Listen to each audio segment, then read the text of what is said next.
అందరికీ నమస్తే. ఈ రోడ్ వచ్చేసి అమలాపూర్ నుంచి మల్కారం పోయే రోడ్ ఇది. ఈ రోడ్డు గత 10 సంవత్సరాల నుంచి మరి డాంబర్కు అదే మంచి రోడ్డుకు నోచుకోవడం లేదు. మరి ఏం ప్రాబ్లము, అదే ల్యాండ్ ఎక్విజిషన్ ప్రాబ్లమా, అలాంటి ప్రాబ్లం. మిగిలినంత రోడ్డు మొన్న భాస్కర్ హాస్పిటల్ నుంచి ఇక్కడి వరకు అమలాపూరు దొడ్డి వరకు రెడీ అయిపోయింది. ఈ మధ్యలో 1 కిలోమీటరు చాలా గుంతలమయం అయిపోయింది. వర్షాలు పడితే మరి రాలేని పరిస్థితి తయారైపోయింది. ఈ రోడ్డును వెంబడే ప్రభుత్వం తక్షణ చర్య తీసుకొని మరి యుద్ధ ప్రాతిపదికన వేయాలని చెప్పేసి ఈ వాహనదారులకు బాగా ఇబ్బంది అవుతున్నది.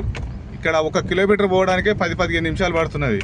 ఒకవేళ స్పీడ్గా వెళ్ళాలంటే మరి స్పీడ్ బ్రేకర్ల టైపు గుంతుల టైపు పోయి మరి బండ్లని కార్లు పాడవడం జరుగుతున్నది. దీనిపైన మరి R&B అధికారులైనా సరే మరి ఏంటి ప్రాబ్లం అని చెప్పేసి ప్రభుత్వం చర్య తీసుకొని ఈ రోడ్డు 1 కిలోమీటర్ రోడ్డు వేయాలని చెప్పేసి మరి నేను నేరేటి ఆంజనేయులు, భూనిర్వాహకుల సంఘం అధ్యక్షుడు, socialist party India Telangana general సెక్రటరీగా చెవల్ల కాంటెస్టెడ్ ఎంపీ కూడా మరి కోరుతున్నాను. ఈ రోడ్డు చూడండి, ఇలాగా ఇది గత 7-8 సంవత్సరాల నుంచి ఈ రోడ్డుని రావడం జరుగుతున్నది. మరి మట్టితోటి వేయడం జరుగుతున్నది. వర్షాలు పడితే పెద్ద పెద్ద గుంతలు పడుతున్నాయి. మరి ప్రాబ్లం అదే ల్యాండ్ ఎక్విజిషన్ ప్రాబ్లమా, ఏ ప్రాబ్లం అని చెప్పేసి గుర్తించి అధికారులు మరి ప్రభుత్వం దృష్టికి తీసుకెళ్తున్నాను.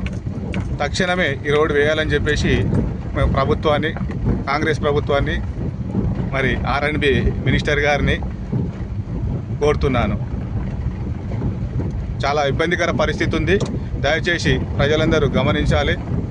ఈ అమలాపూర్ నుంచి మల్కారం అంటే రాయనగూడెం రోడ్డుకు టచ్ అవుతుంది. అదే మన శంషాబాద్ నుంచి హైదరాబాద్ రోడ్డుకు టచ్ అవుతుంది. ఇక్కడ అమలాపూర్ మైనాబాద్ రోడ్డుకి మధ్యలో కరెక్ట్గా 1 కిలోమీటర్ ఉంది. ఆ కిలోమీటర్ రోడ్డు త్వరగా వేయాలని చెప్పేసి కోరుతున్నాను. నమస్కారం.